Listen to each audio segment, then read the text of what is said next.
This is The Importance of Communication by Kristen Ayers, March 5th, 2022. My name is Kristen Labonte, formerly Kristen Ayers.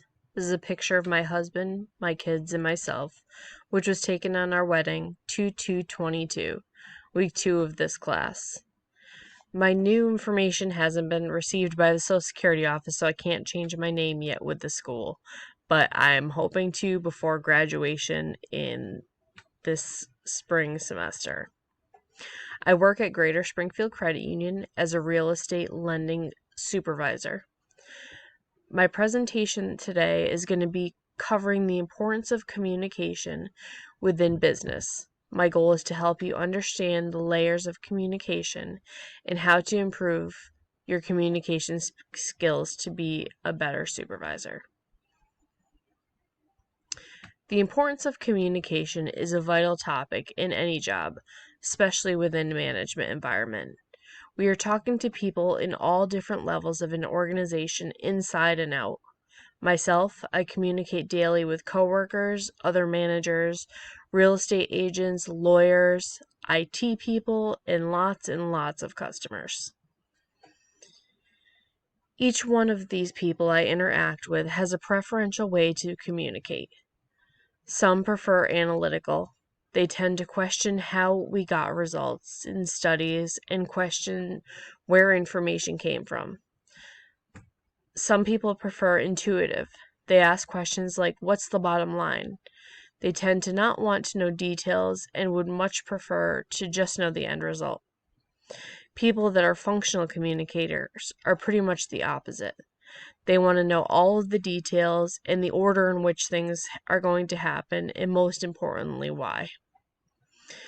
And personal communicators, what they want to know is feelings. Who's going to be included in things, and how is everyone going to feel about it. As a manager, knowing this information is important because it's part of our job to transition how we communicate to better work with others. After taking the Leadership IQ quiz in week 1 of this class, I learned that I was a functional communicator. I feel that this is accurate for myself. I regularly look at policy books and processes to try and improve them. I tend to also play devil's advocate when I receive new procedures and policies. I try to think of all the possible situations that could arise from the new process. How will it affect what we are doing in each department? What is the outcome going to be?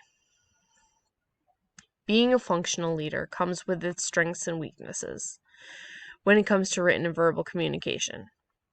Some of the strengths of mine include being thorough, organized, accurate, factual, and diplomatic. Some of my weaknesses include being an extreme worrywart, excessively detailed, withdrawn, and sometimes critical.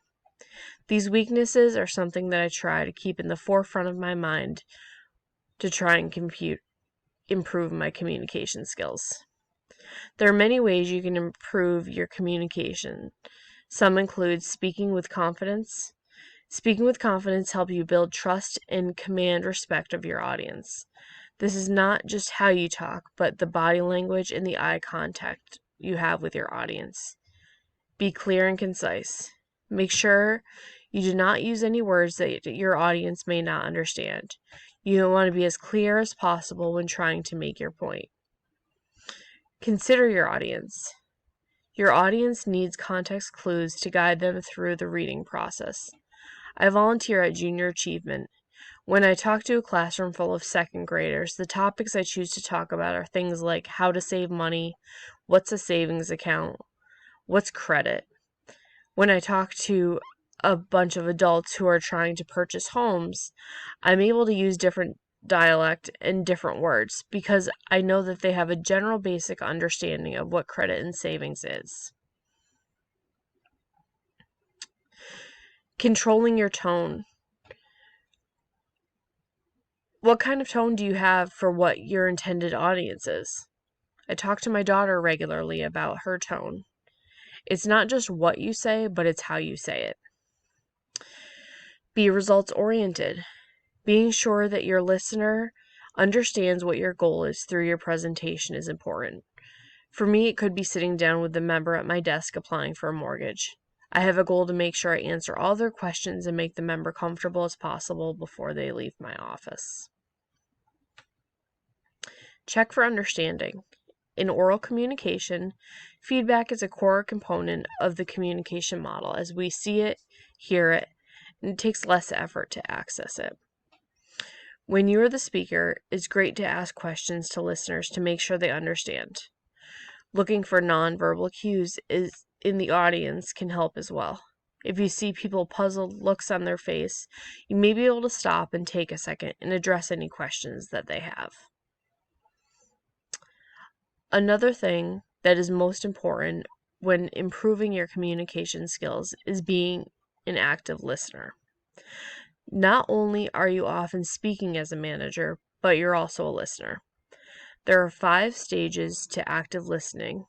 Knowing these steps will help your listening skills.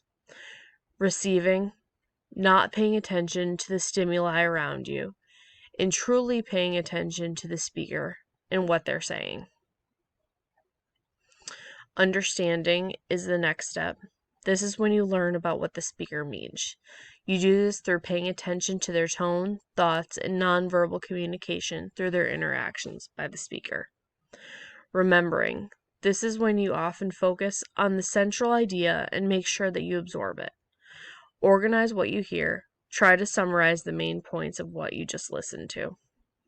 Evaluating.